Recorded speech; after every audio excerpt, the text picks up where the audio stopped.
जय श्री माताजी। आज के सामूहिक ध्यान सत्र में उपस्थित सभी सहजी भाई बहनों का हार्दिक स्वागत है। ध्यान की शुरुआत कुंडलिनी चढ़ा के बंधन लेते हुए करेंगे।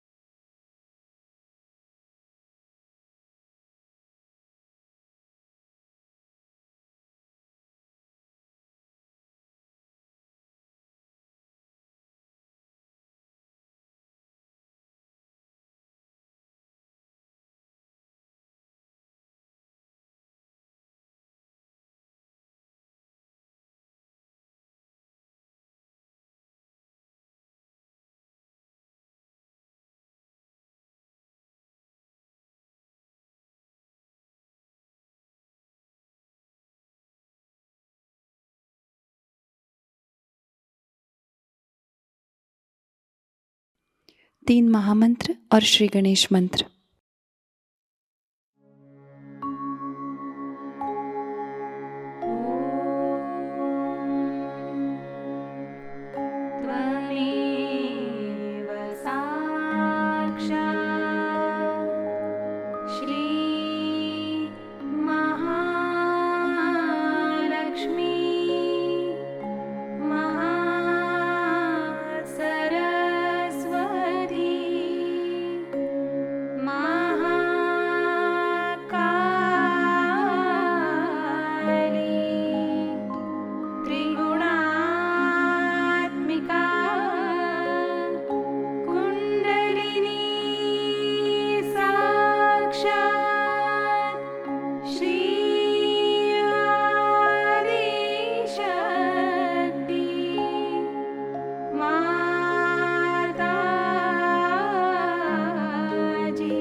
श्री माताजी, हमारा आत्म साक्षात्कार दृढ़ कीजिएगा।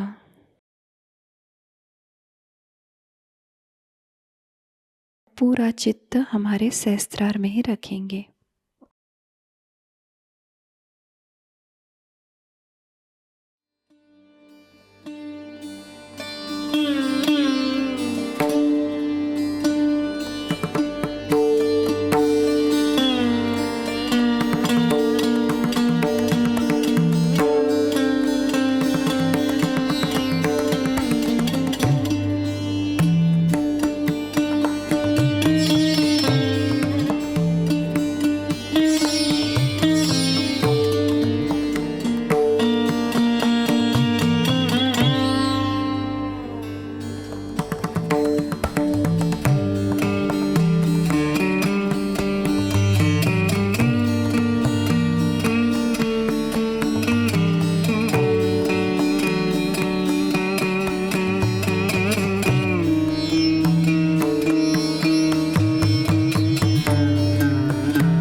इसी ध्यान की स्थिति को बरकरार रखते हुए हम अभी श्री माताजी की अमृतवाणी ग्रहण करेंगे।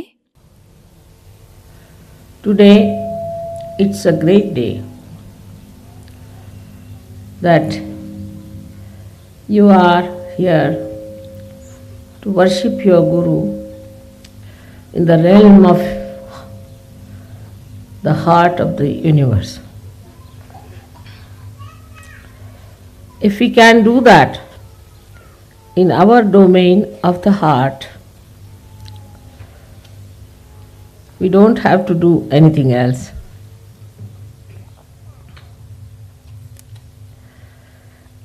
Today also,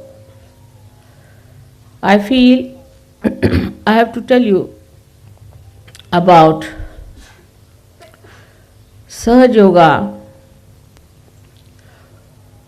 and its value, which is related to other yogas which were accepted in the olden days all over the world. They called it one as the yoga, not Sahaja Yoga. It started with various types of practices of Ashtanga yogas, eightfold yogas, with a guru. And one had to go through lots of hardships. Nobody who was married was allowed into that Ashtanga yoga, and they had to give up their families, give up their relationships. They had to become absolutely, just a minute, absolutely without any attachments to go to a guru.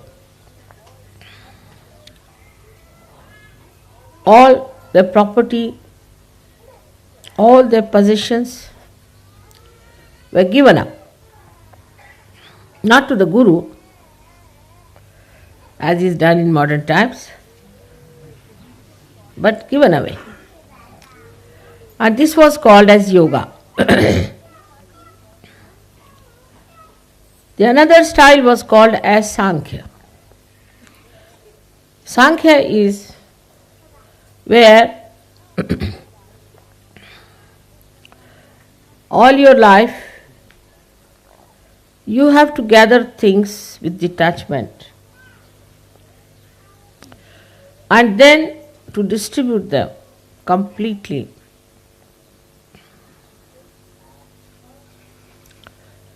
And take to a guru in a way completely surrendered, and then get realization. Sankhya is the right-sided, Sankhya was the left-sided behavior. And the yoga was the right-sided. Where the Gayatri mantra was used was the Sankhya. Because they were left-sided, they used to use Gayatri mantra. They went so much to the left side, that is to gather things, to gather possessions, to gather properties, to gather all kinds of friends and relations and societies, that they were afraid that they may be completely lost into all those things. They would go to Gayatri, the mantra of Gayatri, which teaches you the essences of all our chakras, the centers. I have told about this before also. Bhu, Uru, Swaha. Bhu stands for the essence of the bija of the Muladhara. Bhu for the universe that is created, that is Swadhisthana's bija. Swaha is the bija of the Nabhi. Mana is the essence of the heart chakra.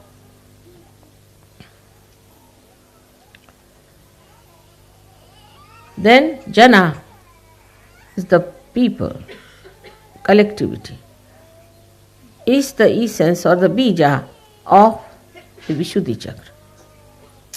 Then Tapa is the one where you go into tapasya, into renunciation, into hardships.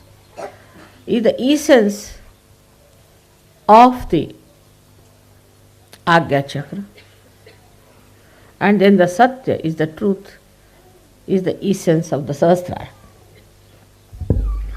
Not the truth that we think as truth, but the truth that is expressed in our central nervous system.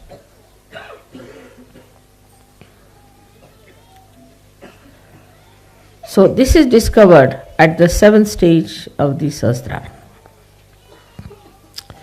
So the people who did Sankhya were sort of not so much respected as spiritual people, because they thought these are all involved into worldly things and worldly possessions and worldly happenings. So they were regarded as something secondary. Or those who were yogis of the gurus were regarded higher, because they had already given up everything and they have gone to a guru, giving up all the things that they have. But here, these gurus had a problem within themselves, because they found that those who came to them gave up everything, no doubt, but still there was lurking attachments. In their own ashramas, they found these people had their own attachments to things.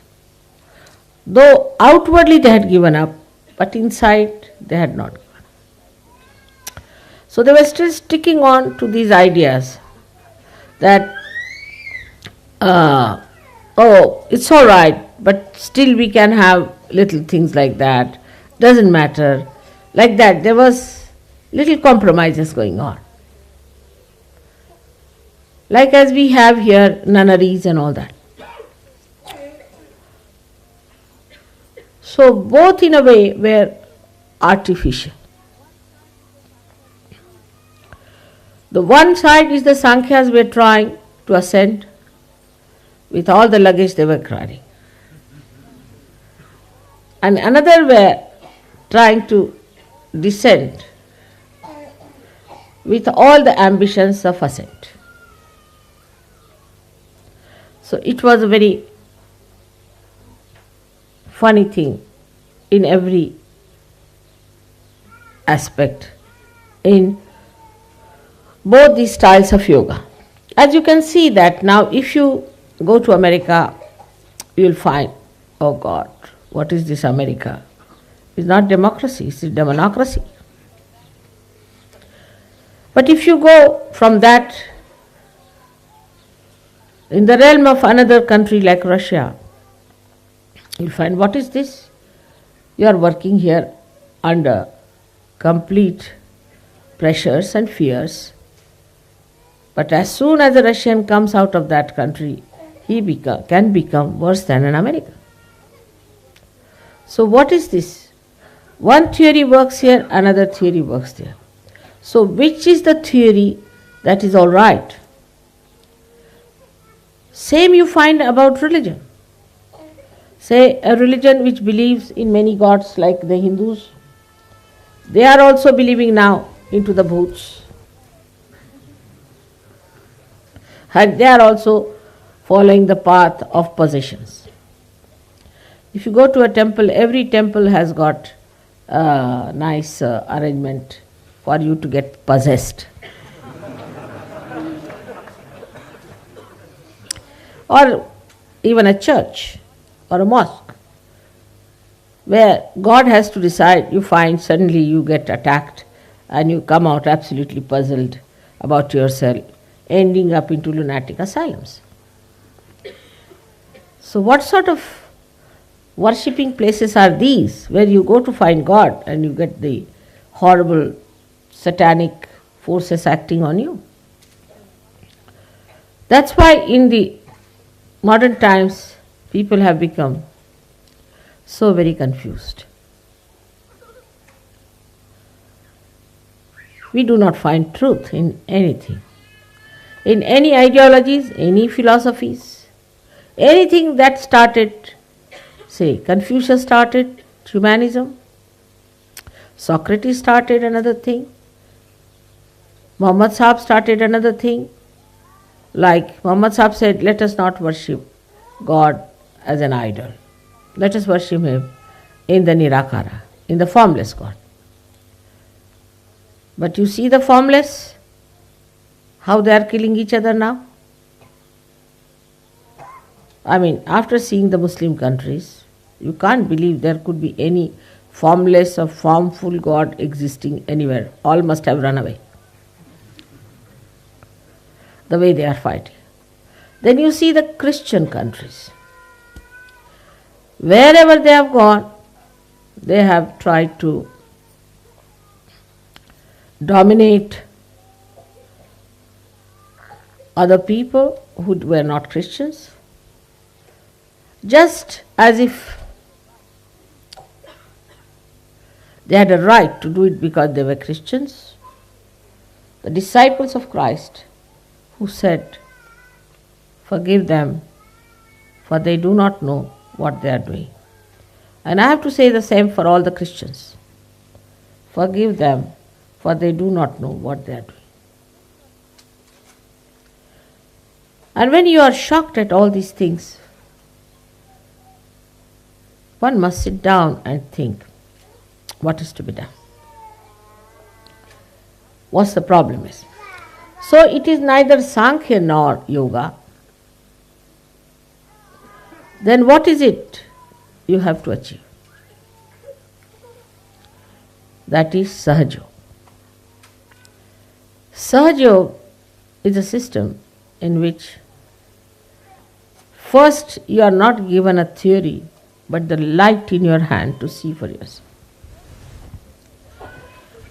In which both things look the same. For example, now you have got this beautiful house made for your mother.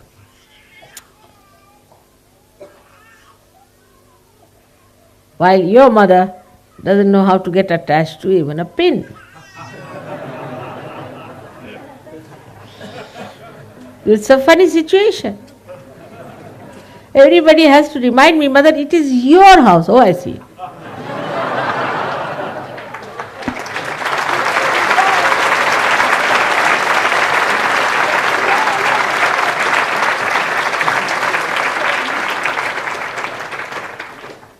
And I am to be reminded, I must thank you all, especially the English, especially the leaders of English, Sahajogis, for making full effort to get this house.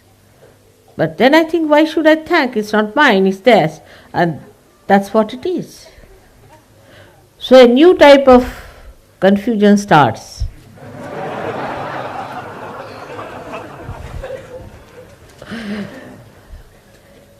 And that's what I felt, that this confusion is very sweet and beautiful. It's a fact that nothing belongs to us, but everything belongs to us. When I think about how beautifully you have done this place, it belongs to me, all right. This house belongs to me. England belongs to me.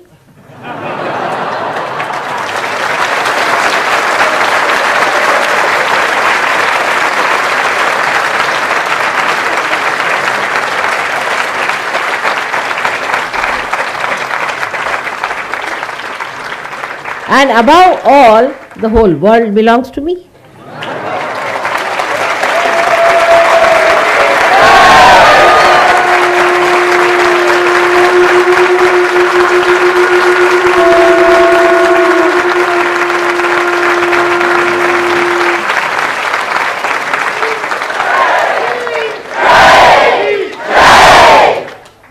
That's how we see Sankhya and Yoga become one in Sahajayoga.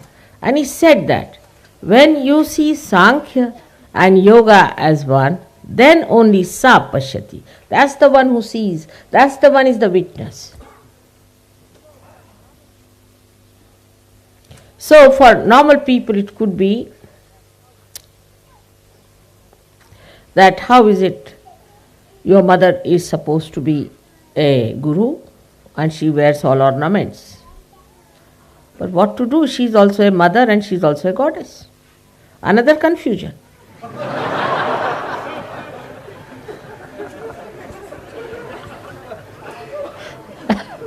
How to make these two things meet? You say a guru has to be a very angry person, wearing only single dress, either upwards or downwards, I don't know how.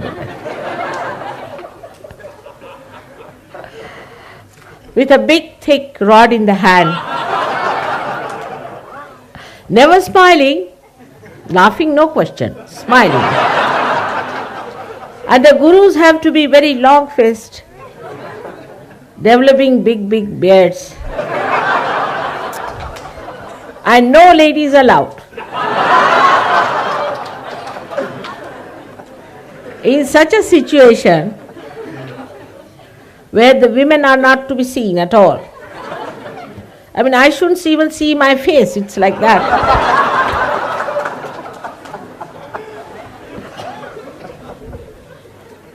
There is a big discussion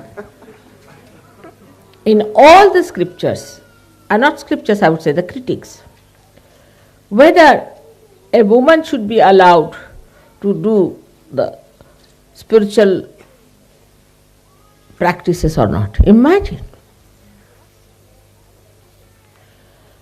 Not only among Christians, you will be surprised. Even in Indian scriptures, whether is woman should be allowed or not to do spiritual practices.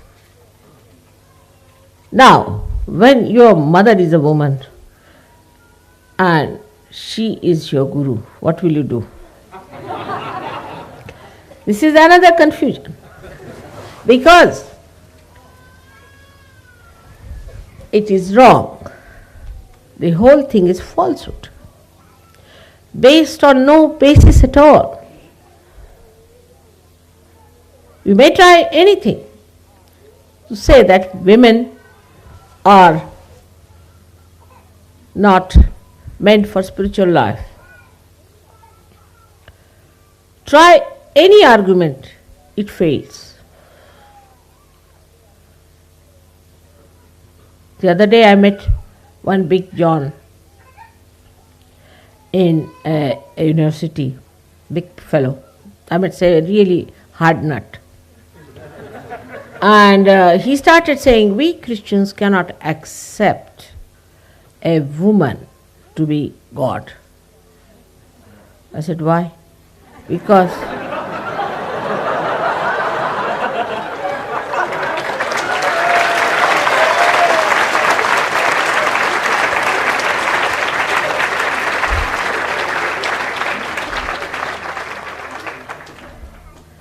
so, to put all these upside down stories right, your mother had to come on this earth as a guru.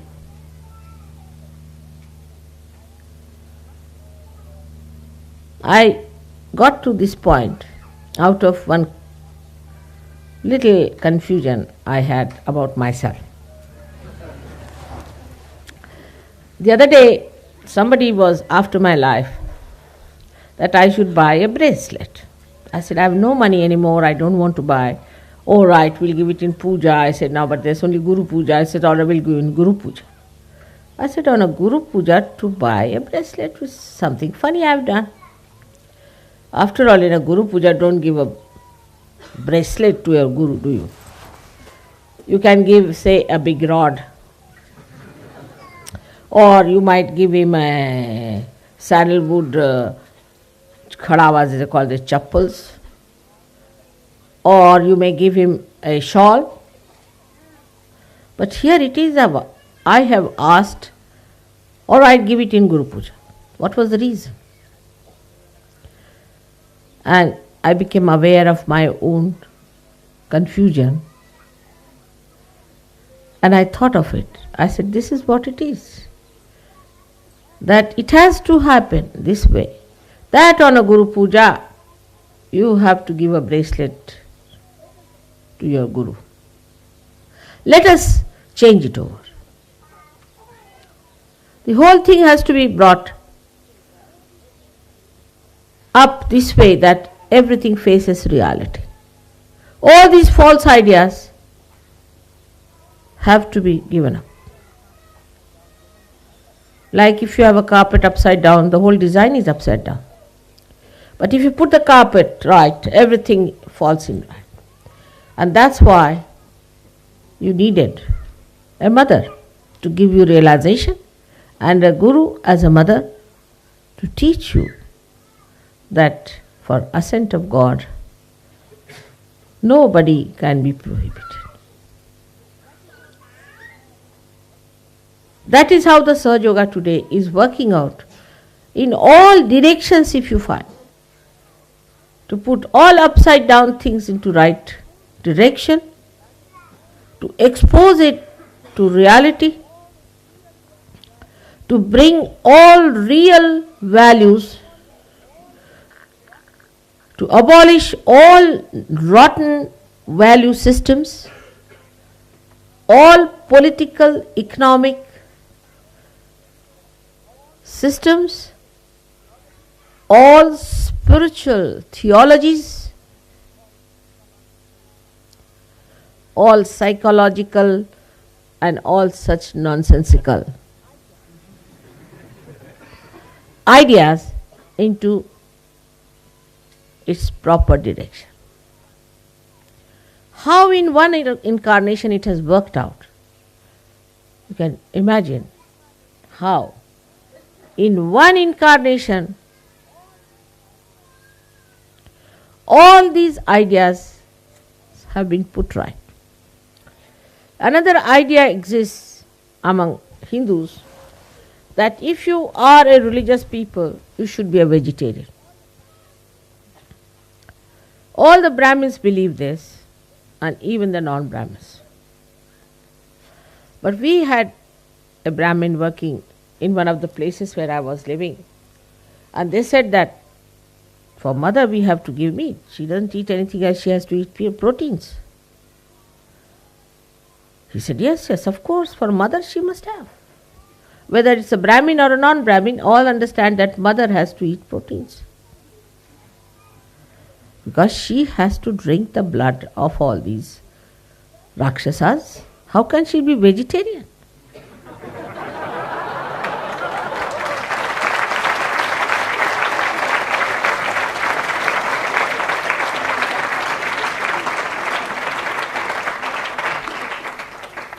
And if she has to kill so many devils, how can she be non-violent?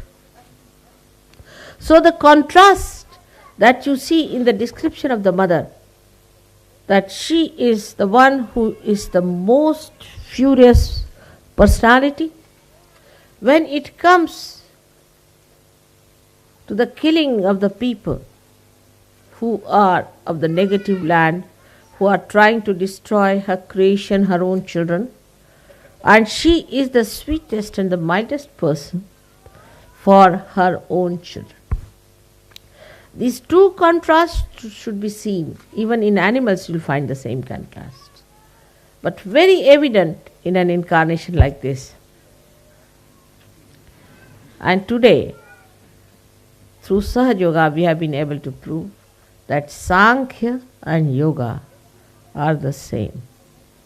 Whether you collect things, whether you have possessions, or whether you give away, makes no difference to a person who is detached from it.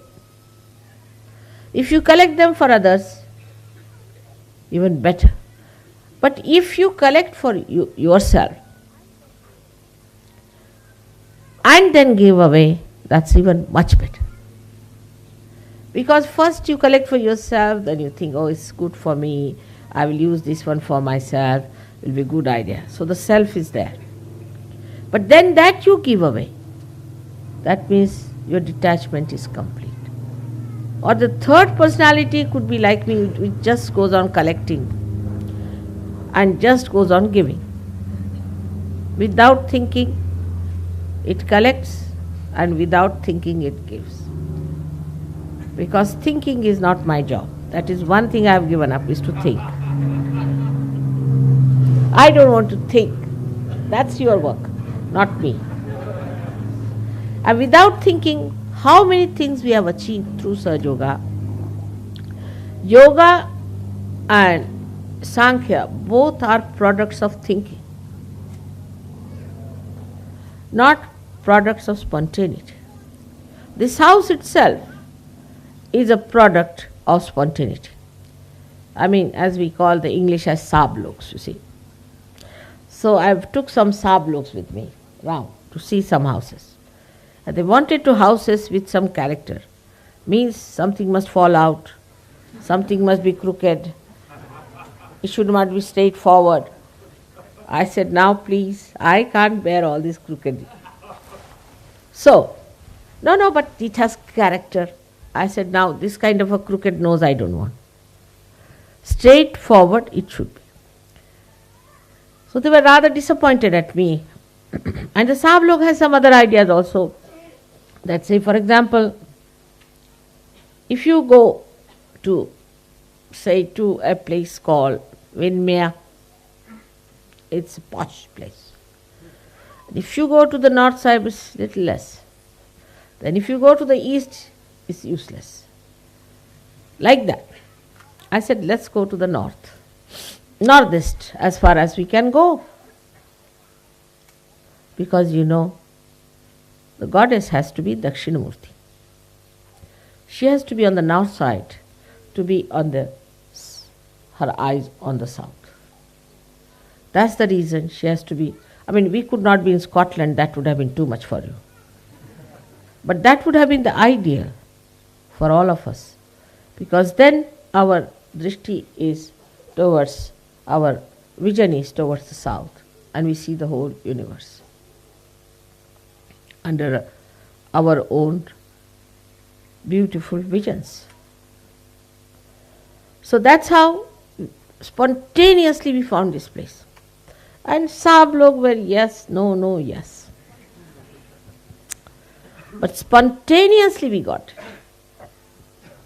And then we found out it has a history. Then we found out its beautiful vibrations. Then we found out the potential about it. Whatever you get spontaneously, it is full of potentials. On this point, I have to say a few words. It's important. Can I have my handkerchief, please?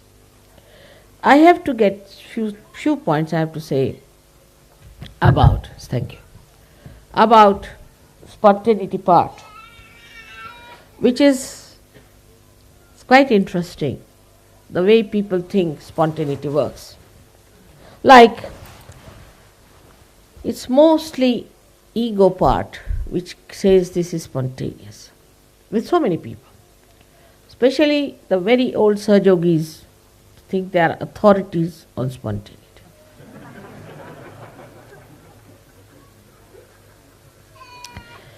Like we had a land in Vaitana.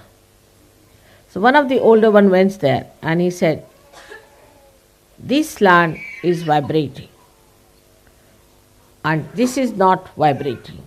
So everybody accepted, all right. Then they said, in this part of the land, nobody should eat their food. Now, from where does this knowledge come? When eating food is not a sin, is it? As if it is a sin that you are eating food in there. Then religiously they follow A, B, C, D, E, F, G, H, Z and again A, B, C, D. Of Sahaja Yoga to such an extent that I start thinking now they have become another fanatic Sahaja Yogis. Fanaticism is against Sahaja Yoga. Absolutely. Now they'll ask, how many times we should say this mantra?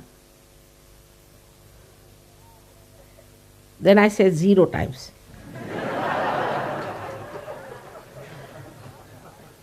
How many drops we should put the ghee in our nose?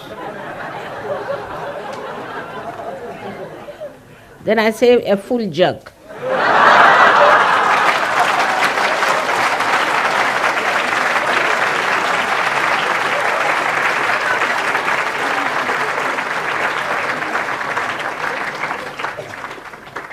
Then, oh, I should not have gone from the left side. I should have gone from the right side. Then I would say you just jump up. You have to be like children. But the ideas are so settled down in Sahaja Yoga now. It's so many years, of course. But they should not settle down. If they settle down, it's not Sahaj. It's not spontaneous.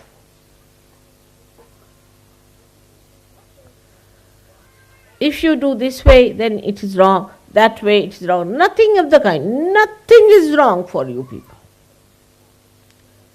If you do anything wrong, your vibrations will be lost, finished. What is there to be so cautious? Like somebody said, I don't want to look at the cigarette. I said, why? Well, looking at it also is sinful.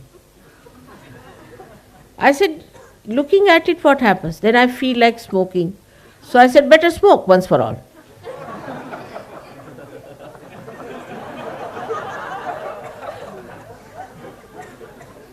Or I cannot hold a wine bottle in my hand.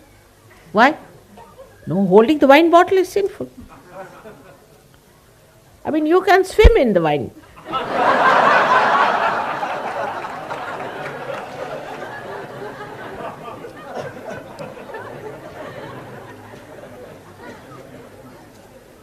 So this kind of understanding should be there. Though I have always said that if I say one thing, you will cling on to it. So I always say the other side of it.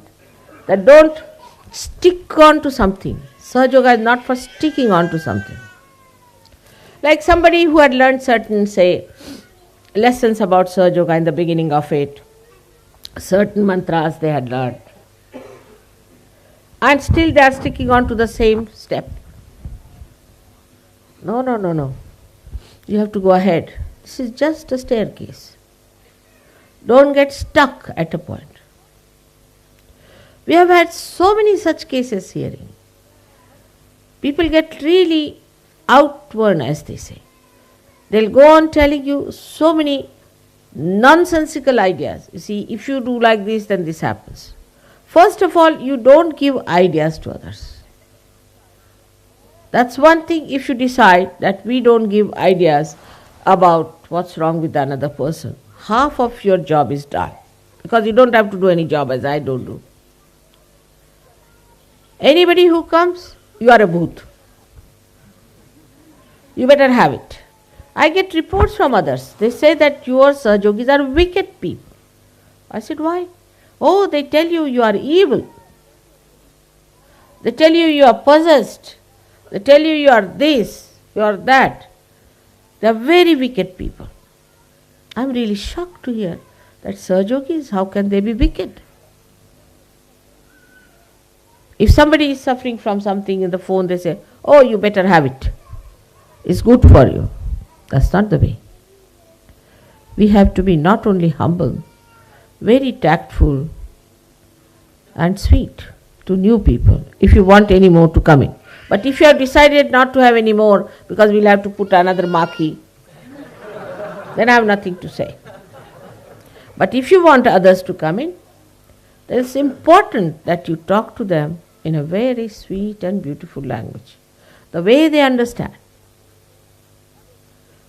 Rudeness, arrogance, showing off is of no use. One should understand Sahaja Yoga is where you are in complete enjoyment about it. You are just lost into that enjoyment. Where is the time to remember how many times to give bandhan to yourself? What is the need to give bandhan to yourself? It's all a joke now for you, should be. A little child sucks the milk from the bottle, all right, because it has no teeth. But what about you people having that kind of a thing? It's very childish and shows no growth at all. Sahaja must grow within. You should not be anymore regarded as immature Sahajogis. I would say a person who is a matured Sahajogi is the one who can combine so many things together with all beautiful lines, thin maryadas maintained. But you cannot do the other way now. For example, if you say, all right, now I'll be sweet, and then I'll be angry, then I'll be like this, then I'll be like that. It will be a hodgepodge. It's a funny personality. You see, suddenly I get angry like that. And then I.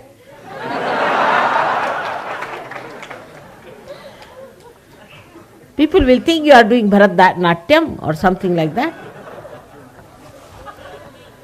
Showing all your moods. In 5 minutes you show 10 moods. This is the growth within you which will show. So we have to have our growth, and for growth let us be silent within. Let us not react to others. This person is like that, that person like that. What about yourself? Also, there are other ways, like I tell somebody that you see, you have this problem. So that person immediately goes to the second person and says, you see, mother told me that you too have this problem, better look after. I didn't tell that person, I told you. Keep it to yourself.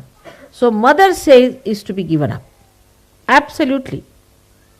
If mother has to say, she'll say it. Why should you communicate? Why should you say, I never asked you to say that?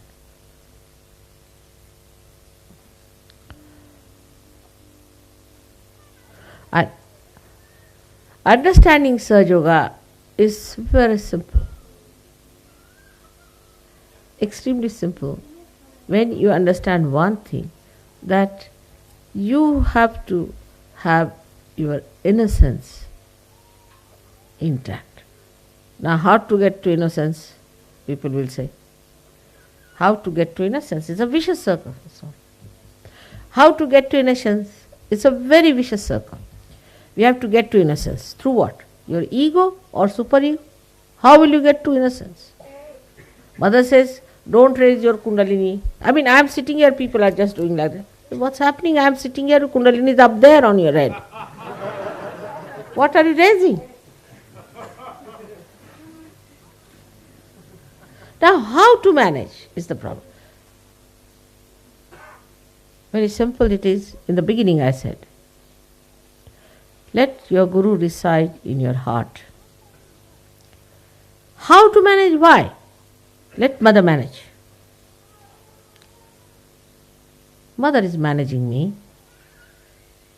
Keep it at that.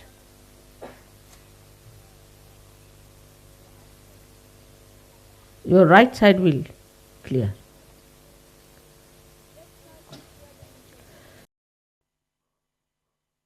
अब हम निश्शब्द ध्यान में रहते हैं.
दोनों हाथ जोड़ के श्री माताजी के प्रति आभार व्यक्त करते हैं और प्रार्थनाएं अर्पित करते हैं। परम पूज्य श्री माताजी, आज का सामूहिक ध्यान हम आपके श्री चरणों में समर्पित करते हैं। आज के ध्यान में आपने हमें निरानंद प्रदान कर हमें चैतन्य से आशीर्वादित किया, इसलिए हम आपके हृदय से ऋणी हैं। संपूर्ण विश्व में विश्व निर्मल धर्म प्रस्थापित करने हेतु कृपा कर हमें सहयोग प्रचार प्रसार का शुद्ध एवं प्रभावी माध्यम बनाइएगा माँ। हमारी सभी प्रार्थनाओं का स्वीकार कर हमें आशीर्वादित करने की कृपा करना माँ। जय श्री माता जी। सामूहिक बंधन लेते हैं।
आज का ध्यान केंद्र संपन्न होता है। जय श्री माता जी।